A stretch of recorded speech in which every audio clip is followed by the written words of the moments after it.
People, what is happening? I am going to be running you guys through habits today and literally how it is the most powerful thing you can do in your self development journey and in your fitness journey. People, if you're struggling to improve in life, if you're struggling to get better, watch this video. It will help you. Right. How to build habits to get you to version 2.0 you.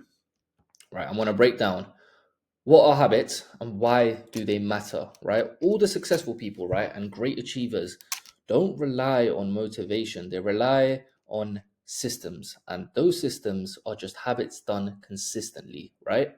They're just habits done consistently. Everyone you see that is big and getting it and a go-getter, right? What do they have in common? Great habits, great routine, great lifestyle. All of their success boils down to micro improvements that they've done on a daily basis that have compounded for them. Okay, habits are routines we repeat daily, often without noticing. They are built through repetition and then actions become automatic over time. Examples: brushing your teeth, checking your phone, going to the gym, right? All of these, they can be bad habits too. Not all habits are helpful. Some keep us stuck, skipping workouts, hitting snooze, and stress eating. These are the bad habits. And a lot of you have these habits if you're watching this. Good habits move us closer to goals. Balanced meals, quality sleep, journaling, consistent training, right? And habits compound, and some of your habits are currently working against that 2.0 version of you, right? I hope you guys understand the impact of habits just from reading that alone, man. And positive habits is what shapes your self respect and your standards, right? Who are you when no one's watching? Who are you when no one's watching? It's a question you got to ask yourself. Negative habits pull you backwards without you realizing, and sooner or later, you'll just feel shame and regret. These two words are key because over time, right, the more you commit to something bad, the more it pulls you in the direction of you feeling worse, right? It's just a domino effect of feeling bad. You actually build discipline through habit transformation, right? And discipline means creating non negotiables for what needs to be done. Yeah. It requires acting regardless of how you feel in the moment. And this is often the hardest shift to make in today's comfort driven world. Big time.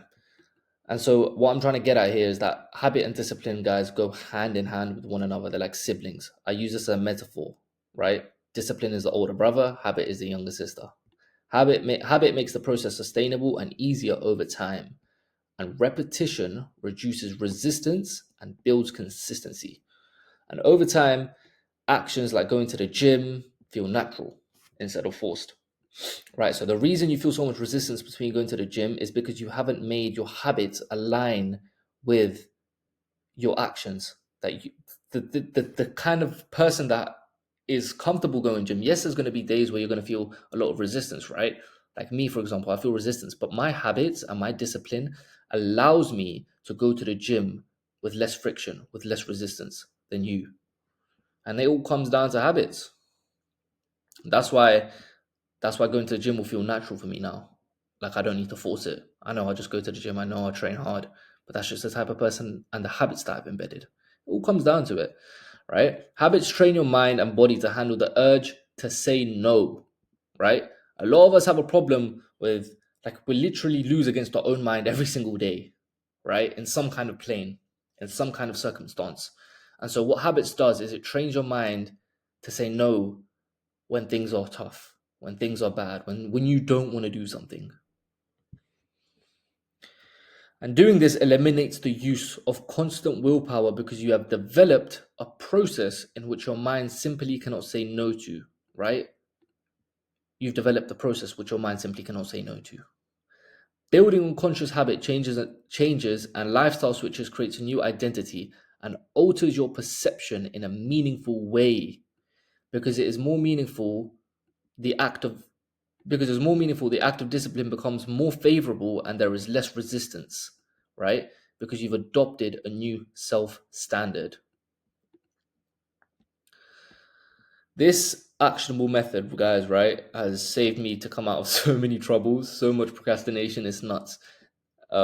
Yeah, like I say it over here, it's got me up so many uncomfortable situations. No, sorry, comfortable situations, comfortable, that would have just led me to guilt and regret, right? It's 3 to 1.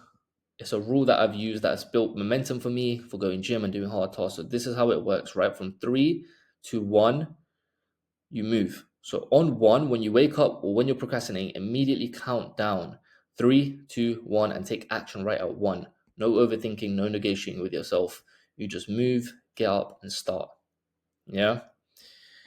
And if you're someone that's procrastinating certain tasks, this method is a game changer, right? So if you're lying on your bed right now, if you're procrastinating whether or not to go gym, whether or not to go on the run, whether to do like the hard thing, because usually the harder thing is the better thing, right? And if you're procrastinating that, if you're second thinking it, use this rule. Thank me later. Right, change your bad habits into good habits and good habits into better habits. And how do you do this? You must be thinking like, how do I even do this? How do I even change my habits, right? First step, raise your level of self-awareness and identify what causes the trigger, right? What sort of emotion, stimulation, time of day led me to this particular scenario, and rewire whatever micro action caused it, right? So it's working backwards a little bit here, guys. Second step, replace the habit and don't attempt to remove it, right? You can't simply erase a habit that you routinize yourself to, because when that trigger arises, you will fall back into that default sense of action, right? So replace the habit with something that fulfills the same need. And if you're scrolling, it means you want dopamine.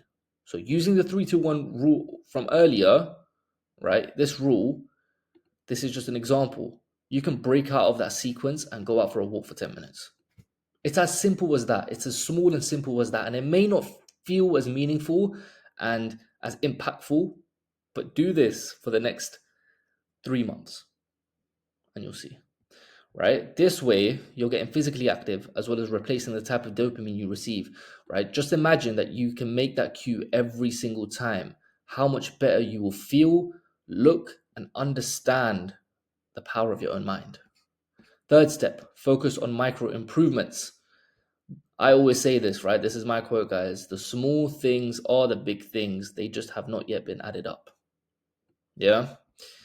Stop trying to reach perfection every single day. You are unreasonably setting the bar so high that you may only be left in disappointment on the days you do not meet those standards. Focus on improvement. That is the aim of the game. 1% every single day over an extended period of time is always going to be better than trying to get 100% better in one day every single day, because you will get burnt out in that process, mentally and physically, believe me. For example, right, if you're binge eating unhealthily, you would want to slowly reduce the portion of that and replace it with a healthier snack. Can't even get the highlight on it. Healthier snack, and eventually increase the portion amount of that if necessary. Fourth step, use friction to your favor. Please. This is big, right? Removing the cue of a particular bad habit, meaning if you're constantly binge eating, right, junk food, any kind of fast food, whatever it is, do not buy the junk food to begin with. Don't buy it, right? That needs a little bit of willpower. But if you can manage that, you create resistance towards being instantly gratified. And if you follow this method, you realize after a couple days that attaining it is actually easier than being stuck in that difficulty. It just takes a pinch of awareness and psychology, right? This is personal psychology. So this is your own psychology. This is your own persuasion that you have to use on yourself, meaning willpower, to get yourself out of that. Because like I said, like it's written over here, it's actually easier than being stuck in that difficulty, right? Trying to attain it, doing this, right? Not buying the junk food is easier, right? You have to pick your poison here. Next one, power of commitment devices, right? This is big, guys. Like if you're trying to lock in on trying to become the best version of yourself and really trying to lock in on building a good physique in general, oh my days. A commitment device is a choice that you make in the present that locks future behavior. I read this from Atomic Habits. Change the way I perceive habits. Literally change the way I live my life. It's a way of setting up your environment so that your best intentions win over your worst impulses, right? The concept was popularized in Atomic Habits, like I said, because it makes good habits easier to stick to and bad habits harder to fall into. At its core, a commitment device takes willpower out of the equation. Instead of relying on how you feel in the moment, you create structures, systems, or rules that leave you with no choice but to follow through. It's about making a good choice automatic and a bad choice nearly impossible.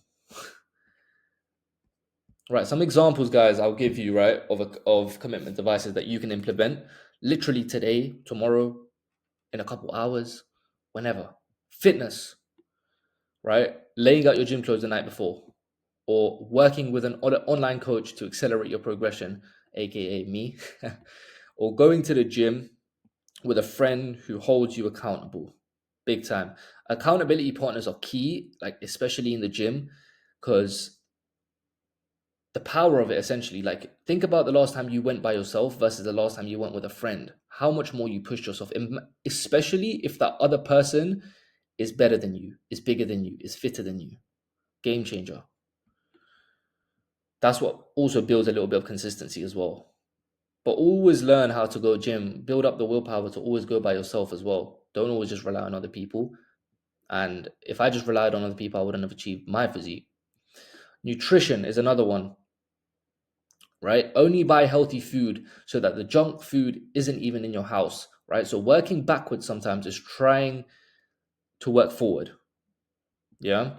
Working backwards is sometimes trying to work forward, especially from a nutritional standpoint.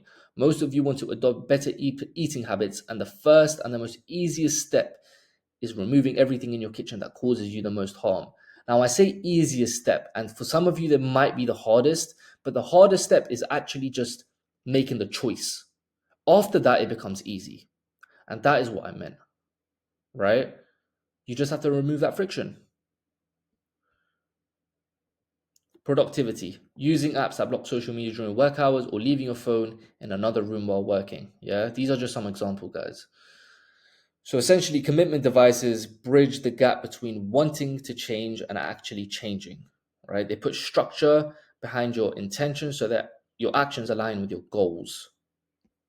And that is it, guys. Literally, if you can implement all of this stuff over here, replacing the habit and following these actionable steps, right? And understanding that your habits are the foundation and they build your future. They are literally building your future self. And a lot of your habits are compounding against you.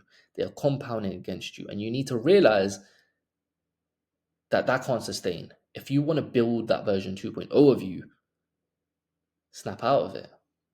Guys, make sure you like, subscribe, show some love. And yeah, I'm going to catch you guys in the next one. Hope you guys found this valuable. Peace.